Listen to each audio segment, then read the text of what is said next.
phone off him in the seat. Evidence. Evidence of what? Hey, it's a security breach, buddy, okay? I'm not having you phone in my car. Auditor Coley arrives at his Southampton police station expecting a routine, perfectly lawful audit, nothing more. But the moment he steps inside, everything spirals out of control. A sergeant, backed by 2 officers, rushes him with zero regard for procedure, acting on impulse instead of the law. What should have been a calm encounter quickly turns into one of the most shocking detentions he's ever faced. And just when it seems the situation couldn't possibly escalate further, another officer steps in and destroys Coley's camera without any justification. Coley later takes legal action against the department, but the result only reveals how deeply flawed and dangerously unchecked the policing system has become. Sergeant steps outside already tense, and that's where everything starts to go wrong. Instead of evaluating the situation in front of him, he's reacting to imagined threats, letting his own unease shape the entire encounter. He accuses Coley of recording private number plates, treating them like classified information. Even though license plates are meant to be publicly visible, the moment he admits, "I don't know, but it makes me uncomfortable," his whole approach becomes clear. He isn't policing based on facts, law, or evidence, he's policing based on feelings. Coley didn't cause that discomfort. The sergeant did by mixing up his personal anxiety with his professional responsibility. Okay, why are you filming people's cars when they're coming out of there then? Because they're personal cars, aren't they? Yeah, because they're in public. Well, they're not in public at the moment. Who are you? I'm a police officer. All right. You want to see my ID? Yeah, I would really expect you to show it to me. Yeah. Here you go. Detective Sergeant Jamie Wiseman. DS, yeah.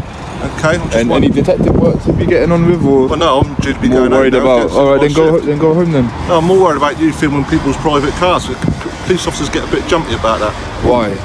Why? Because people don't like us. Okay, Some well, people have vengeance against police officers, and you're filming our personal cars when we come out. But I don't. That makes me very jumpy. Why are you? What are you jumpy about? Well, my personal details going out on social media or something like that. So you're just assuming that it's going to go on social media? Do you know any of this? Like, you're just assuming? No, I'm asking you. Because this is what I'm choosing to do with my time today. Yeah, but why are you doing that? Did you say you're not interested in people's private plate? No, I'm not. You're recording when they come out of there. What can I do with someone's private plate? Only yourselves in the DVLA could pull that info. I've got no idea. Okay, well, rest assured, I'm not interested. It makes me feel very uncomfortable. Filming other police stations at all. Is it your business? Yeah, it is. I'm asking you now, yeah. Because if you're going around filming all the police stations, that makes me feel very uneasy. Right.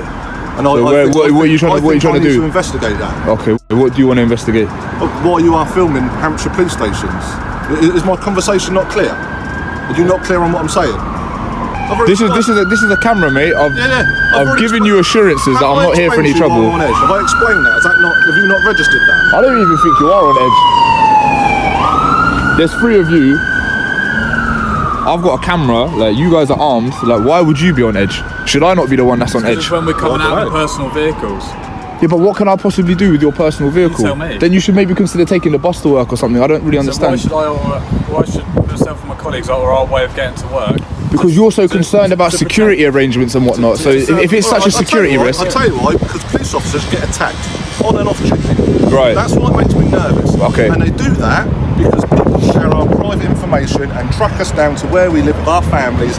That makes me nervous. This is where the excuses start turning downright absurd. When Coley jokes, "If you're that concerned, take the bus," the officer actually replies, "Why should me and my colleagues go out of our way just to get to work?" That's unbelievable. He's the one insisting there's some kind of security threat, not Coley. You can't leave your personal car in a public area, wear a badge of authority, and then complain that people can see you. That's not a security issue. That's plain hypocrisy. Then the sergeant tries to double down, claiming officers face danger because people post their private information online. But that has nothing to do with what's happening here, and they know it. Coley isn't revealing anyone's address or personal data. He's filming legally from a public space where no one has an expectation of secrecy. In any cases of someone filming private plates and then going on to attack police officers? Well, if you don't have any idea, then you can't be making those assumptions. Like. Well, I can. Well, no, you just said I have no idea. Like, you're a detective, mate. I work in this industry, in the security industry, and I know police officers have been followed home. I know police officers' vehicles have been targeted.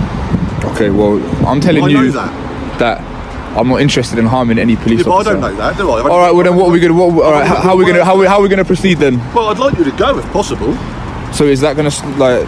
What does that achieve? Like, I'm not gonna go. Well, it makes me feel better. I don't understand why you want to put me on this edge. You haven't given a good reason for doing it. I don't need a reason though. What I'm doing is lawful.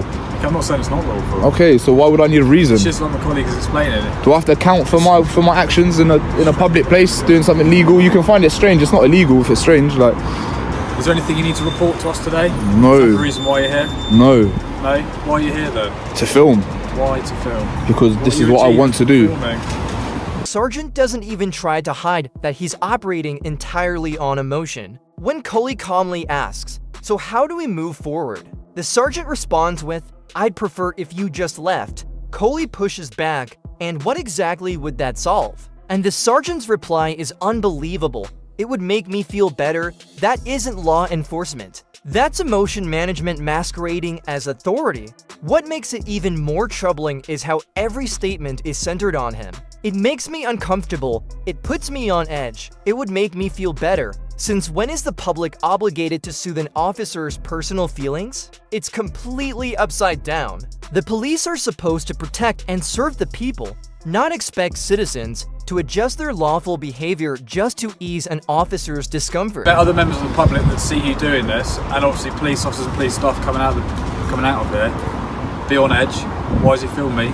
Okay. Because we're in public. You guys have got cameras everywhere. Like, you're filming. And there's Like, CCTV all the way around. of the course city, there isn't is. Exactly. So what? I don't know why we've got such a And obviously today we've front got another one. about Do you not think that filming. the police station could be a security risk?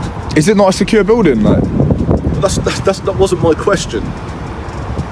Do you concede that people may want to target a police station? no. You don't concede Because that? it's not. I don't think it's a valuable target. I don't know what sort of people you're referring to. I don't think this is a valuable target for a terrorist. Has a police station ever been attacked Yeah, up in by a London terrorist? they have. Has they? Yeah, London Which police one? stations have been attacked quite regularly. I don't think they have. Okay. Name a few. Well, name one then. So, yeah. So you can't name them, but you're saying that it's happening. All right, which one then? I can tell you, but I won't. What? I can tell you, but I won't. You can tell me, but you won't. Yeah. All right, that's a bit odd. I don't know why. You not giving a reason for being here. When Coley questions the so-called security threat and asks whether a police station has actually been attacked, the sergeant confidently replies, "Yes, quite regularly, but that claim just isn't true."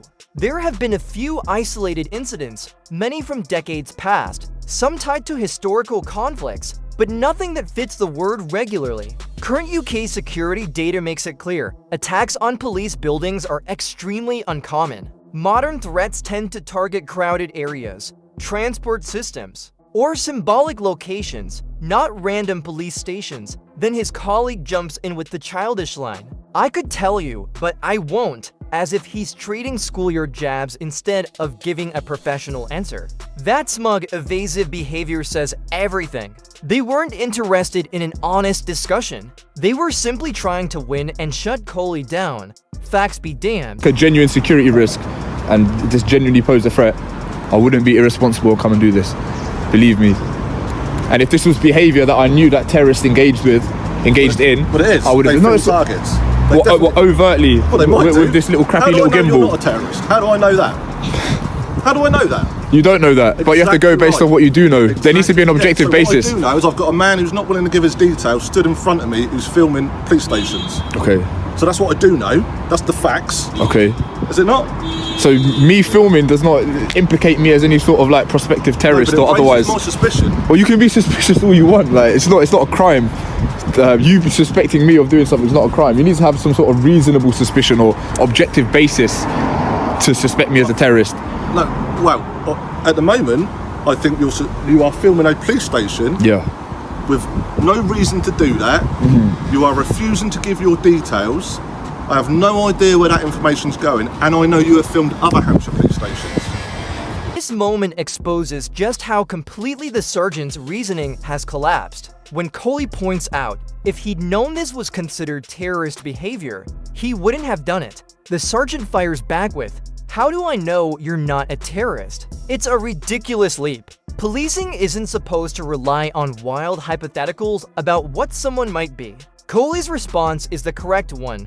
You act based on what you actually know. Under Section 43 of the Terrorism Act, officers need specific, factual grounds for suspicion, not gut feelings, not imagination, and certainly not worst-case scenarios conjured out of thin air. But the sergeant just keeps pushing, insisting that Coley is filming for no reason and refusing to provide details, as if either of those things are crimes. They're not. Filming in public is lawful, and declining to hand over personal information isn't an offense. He's fabricating a threat where none exists. This isn't counterterrorism, it's emotion-driven policing wrapped in official language. And the more he talks, the clearer it becomes just how poorly trained he is. Search. Section 44. 43, is it? I think we can do that. I think we can do that. Sure you want to do that? I don't think you got grounds for a Section 43 search. Well, I'm telling you, I think I do, okay? So... Yeah, well, it's not about thinking, it's objective, it's not an opinion, is it? Look. The legislation's black and white, it's not I think. You can have this conversation with the solicitor afterwards and they can come after me at a later date. That's absolutely fine, okay? That's your right. So you're going to abuse my rights now, yeah? Okay, no, I'm not. I'm going to use our powers. Okay. So what I'm saying, I find your behaviour very suspicious. Okay. You are filming not just this police station in Hampshire, but other police stations in Hampshire. You can give me no legal... Listen to what you're saying, Hampshire. There's no legal reason why you are doing that, other than because you want to. Yeah, I don't need a reason. So we can't even verify who you are or what you are doing it for. Therefore, I'm not obliged to give consider details. that to be quite a big terrorist risk. This moment perfectly illustrates what happens when authority replaces understanding. When Coley challenges him with, "I don't think you have grounds," the sergeant fires back with, "I think I do." That one short sentence reveals a major problem. He's relying on personal belief, not legal criteria. Section 43 isn't about what an officer feels might be suspicious. It requires clear, explainable, objective grounds, reasons that any reasonable person could understand. Coley is absolutely right to point out that it's not a matter of thinking.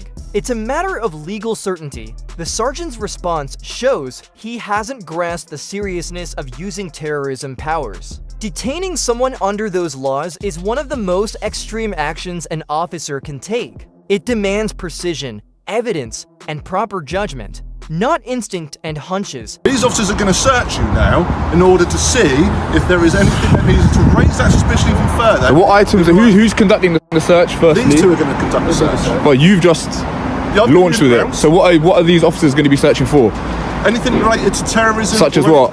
That's a bit abstract, isn't it? Any sort of specific items? Not at the moment. So you're searching for my ID? Well, no, and anything relating to terrorism. So if all of a sudden we find ID, and that says, actually, this bloke's okay, there's nothing to worry about. I am okay. I've told you I'm okay. Yeah, I know you've told me, but I don't know that. Or it might say he's on a terrorist watch list, and then we've got something to worry about, haven't we? So you're not going to find my info though. That's fine, but they're going to search you for that purpose. This power doesn't. I don't have to provide my information in this power. No, I'm not asking to provide anything. But you just said you're hoping to find ID, this and that. Like. Yeah, if they find it, we'll look at it. You know you can be sued in a civil court. That's absolutely fine. You can go down that route. I haven't got a problem with that. You sure you want to do this? Yeah. All right. This is a textbook example of misusing police powers. When Coley asks what they're actually searching for, the sergeant replies vaguely, "Anything related to terrorism." That statement says it all about his grasp of the law, because legally, it means nothing. Section 43 requires specific, reasonable suspicion that someone is carrying items linked to terrorism. It's not a license for a vague fishing expedition. The moment an officer can't define what they're searching for, the action is automatically unlawful. Then, when Coley calmly points out that the power doesn't let officers demand ID, the sergeant just shrugs, brushing it off, fully aware that his actions are outside the law, but confident that his badge offers protection. So the outcome of the search was negative, so why am I still detained? If you've completed the search... At the moment we're trying to identify who you are. I know, but you've just detained me for the purposes of a search, not to find out my identity. So now, and at this time, as I'm further detained, this is becoming more and more unlawful, because now you're detaining me to find out my name. Like, that wasn't the object of the search, was it? You've done the search, it's come back negative. I know, but you're the one that's launched with the power, so I feel like you're the one... The officer said you was trying to find out your identity. Yeah, but that wasn't the purpose of the search. Okay, Section 43 doesn't require me to give my details. Is that what you're saying? Do you want to go? Yes. Right, on then. Can I get a copy of the search slip, please? You ever been arrested before? Don't worry, in due time, you'll find out everything you need to know. Okay. I'll wait in due time and then I'll know who you are, won't I? Oh, well, I can't go. Is he recording cars as they're coming out of there? Yeah, it is. Let's take his phone off him and let's seize it. The evidence. Evidence of what? Hey? Evidence It's a of security what? breach, buddy, okay? I'm not having you see phone in my... The video concludes on a shocking note. As Coley calmly waits for his search form, an off-duty officer suddenly storms over, shouting security breach. Before seizing his camera and shutting it off, Coley then provides an update on how the police force has been trying to block him from pursuing the case further. He walks viewers through the developments in chronological order, noting that anyone following along may want to pause and digest each step. The process began with filing a formal complaint, which outlined in detail the events outside Southampton Police Station and Coley's dissatisfaction with the treatment he received. Shortly after, a sergeant contacted him via email, asking him to come to the station to collect his phone, something viewers are already familiar with. Next, Coley submitted a subject access request to obtain the body-worn camera footage recorded during the search. Initially, he was told the request would be processed, but soon received a letter from the Access Rights team citing Section 45.4E of the Data Protection Act, restricting access in order to protect the rights and freedoms of others. Coley challenged this decision, arguing that the footage was captured in a public space, where there is no reasonable expectation of privacy. On November 18th, he received a response that his appeal had been forwarded to the public access manager, with a promised reply by December 16th. As of December 20th, no further correspondence had been received. Coley highlights this as a deliberate effort by Hampshire Constabulary to withhold information, reflecting a lack of transparency and accountability. The update emphasizes the frustration of following the law correctly while being blocked at every turn. The refusal to release footage from a public space involving uniformed officers on duty is not only legally questionable, but ethically troubling. The justification under Section 45.4E, intended to protect sensitive or ongoing investigations, cannot reasonably apply to footage showing potential misconduct in public. Coley notes that if the matter were taken to court, the detention itself, based on shaky terrorism grounds and driven more by emotion than fact, would likely be deemed unlawful. Potential damages for false detention and breaches of rights could range from £2,000 to £6,000, and possibly higher if the court found evidence had been deliberately withheld. At the time of the video, there are no further updates from Coley, as he is currently serving time for an unrelated offense. This serves as a reminder that justice and accountability do not always move at the same speed. The video ends with a standard outro, encouraging viewers to like, comment,